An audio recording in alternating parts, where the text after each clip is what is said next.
So Jim Ratcliffe's 25% stake in Manchester United allowed him to get sporting control of the club, but he's been allowed a lot more than sporting control of Manchester United. In fact, he's been allowed control over finance and the business side of him, Brailsford, Blanc, Ineos pretty much have control of lots of the club despite owning 25%. They've made changes to the whole sort of hierarchy and structure of the club. They'll make changes to facilities and stadium. They're going to change the environment of the club. Lots of workers from top to bottom are sort of being, sacked and moved away as Ineos want to cut down, their expenses. Ineos are changing elements of just day-to-day work at Manchester United, and there's big changes, and Ineos have called a meeting where they're speaking about these changes and what their plan is, why they want to bring Man United back to the top. They're giving a hint, and we're going to dive into Ineos's meeting about actually Ashworth being very close, why they're doing these changes ahead of a big summer spend, and that they want United to get back to the top. So I want to dive into Adam Crafton's article, and then we will talk about other news on Sancho, Ten Hag,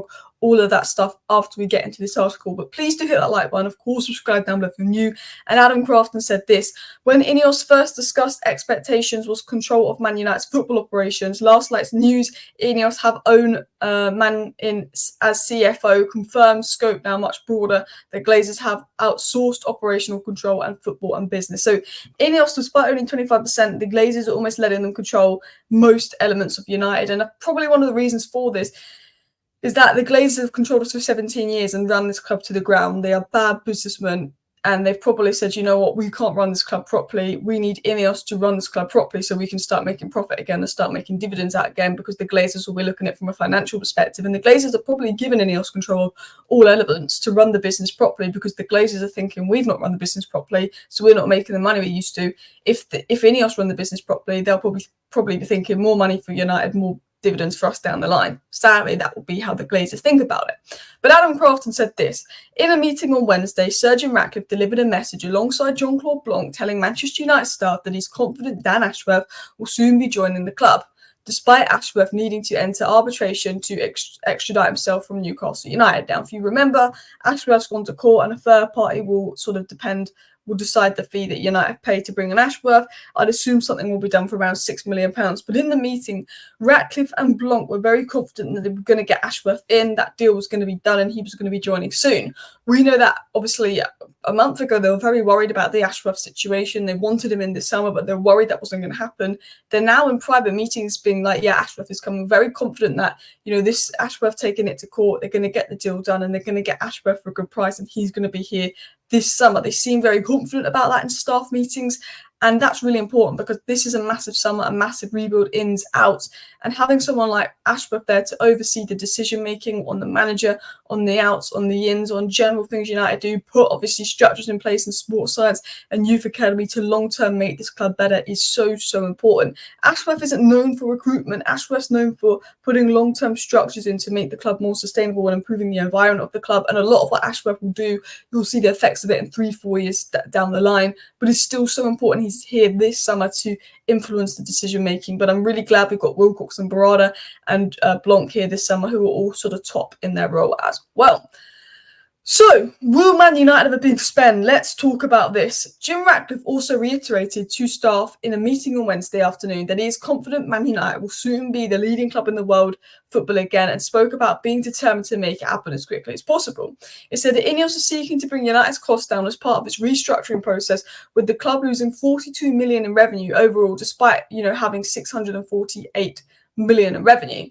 Now, what Ineos are trying to do is they want to have a big spend this summer. They want to bring Man United back to the top as soon as possible, is what they're saying in the meeting. And they're doing a lot of things to cut down expenses. They're doing a lot of restructuring to give Manchester United the most amount of money possible to spend this summer, which is likely why Varane could be going, because that's 17 million a year in wages, while Casemiro could be going, that's 18 million a year in wages. If you get rid of Varane, Casemiro, Sancho, Eriksen, among those players, even the players that are leaving as a free agent, that's like 70 million saved a year in wages. And Ineos will be looking at it like, okay, restructuring the club, getting rid of this stuff, getting rid of these players. All of a sudden, there's 100 million in expenses freed up weirdly easily. For Man United to do that, it's crazy to think that we're losing 42 million, but actually we can gain about 70 million and lose easily 100 in expenses because we overpay and we're overstaffed in this area and that area. And this, when they were looking at the restructuring process of the club, Ineos was shocked by why we've got so many people doing this and that, and we don't need this and we don't need that, and why are we paying this much for that? Ineos was shocked by how bad the club was run, and they will obviously be changing day-to-day business of the club. And I think the Glazers have allowed them to do that because the Glazers are like, yeah, we're not making profit. We need to make profit. It was said by Adam Crafton that Man United hope the cost savings review will help them comply with Premier League and UEFA's financial regulations, allowing for greater investment in the playing squad. The first part of the review is focused on fixed and variable costs such as supplies, utilities and travel. The second part later this year will look at the number of club employees, with Ineos appearing to take the view that United's workforce, the largest of any football club, is bloated. As spoke about a second ago, Ineos are going to be cutting down on more staff, sacking more staff because we are bloated in the workforce. We don't need this person, that person, that person, that person. And that will allow more funds to invest in the club going forward. Ineos are chopping the wage bill. They're getting out a lot of staff. They're changing and restructuring every aspect of the club to try and allow greater investment this summer and to try and allow United to have a big summer spend. Ultimately, the biggest amount of investment we can raise is through player sales and getting players off the wage bill, which will be Ineos' priority. And that's why there's been a lot of news about this player potentially leaving Manchester United and this player potentially leaving Manchester United and all of that, like Varane, Casemiro, Eriksen, even Maguire lately, because we know that's going to massively impact the transfer budget. But Ineos are confident Ashworth's coming in. They want to bring Man United back to the top as soon as possible. Then they want to have the big spend, and how much we spend will depend on how we sell. And to be fair to Ineos, it's going to be difficult for them to sell because of the ridiculous wages that the Glazers had given out before they were there. Like Anthony going from 20k a week to 200k a week, which is like the fourth most at United, when he's not even like, even if he was a 40 million signing, he wouldn't have been the fourth best player at United. Just because he's 85 million doesn't mean you have to give him the wages of an 85 million signing. It's ridiculous, Anthony's wages, but it's obviously going to be really difficult for Ineos to sell people and get everybody out like they want to, because just the mess that we're in. Like Anthony, we're probably not going to be able to sell, but Ineos will be hoping to offload a lot of the squad. Which brings me into the next story, which was said that Sir Jim Ratcliffe told staff in meeting today he wants to end the club's work from home culture and the staff must return to the offices full time. Part of Ineos' shock therapy to reboot the culture at Old Trafford and London offices. Jim Ratcliffe knows that one of the reasons Man United aren't succeeding is the environment. Players come to United and flop, they leave United and they flourish. The environment. Managers come to United and flop, they leave United and prove they're a good manager. The environment. And Jim Ratcliffe wants to do everything he can just to change the environment. And then if we talk about Ten Hag himself, it was said for now Man United persist. They're planning with Erik Ten Hag in mind for next season, yet his previous superiors have discovered Ineos will not hesitate to see sufficient evidence that change is needed as well. If they see sufficient evidence, change is needed. Ineos are planning for Ten Hag for next season, but there is a strong possibility they will probably make changes. But Ineos know the biggest problem at United is the environment, that Ten Hag's had very little support from those above him. He's had an injury crisis, that the club has run poorly, and that might, result in Ten Hag staying. But I think it's looking 60-40 like Ten Hag will leave.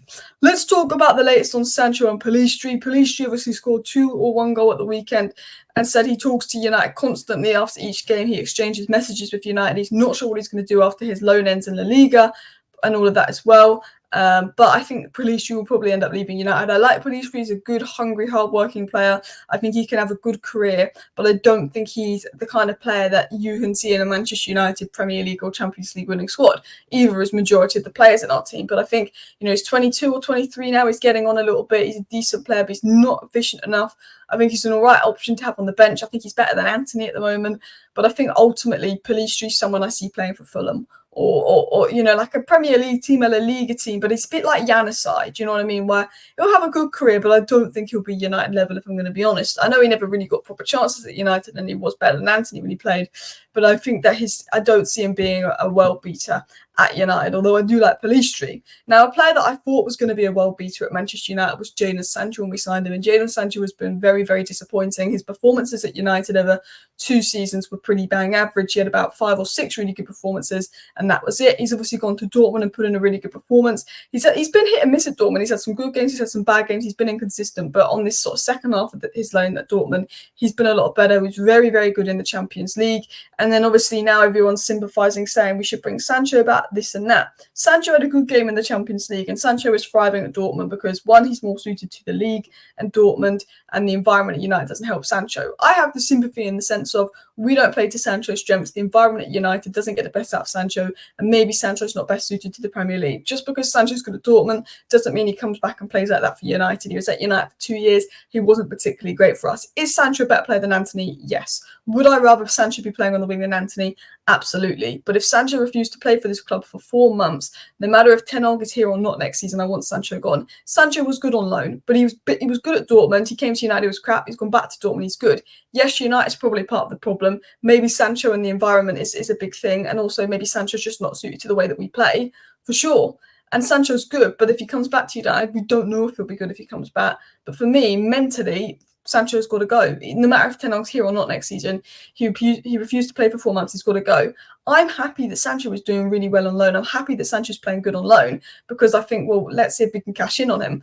If you get Sancho off the wage bill, that's 12 million a year saved in wages. If you can get 30 million for Sancho plus the money saved in wages, that's 42 million freed up for Sancho. Hopefully Sancho continues to be good, continues to put in brilliant performances, and we can sell him for 30 to 40 million pounds, maybe even more, but I don't think he'll go for much more than 40 million because we're United and they know we're desperate to sell this summer. Hopefully we can offload Sancho, get 40 million for him this summer, bish, bash, bosh. I think that's the end of the story. Do I think Sancho's better than Antony? Yes. Do I think Sancho should be playing over Antony? Yes. But if you refuse to play for the club for 4 months, it doesn't matter what you do, especially if you were poor those 2 years before, you've got to go.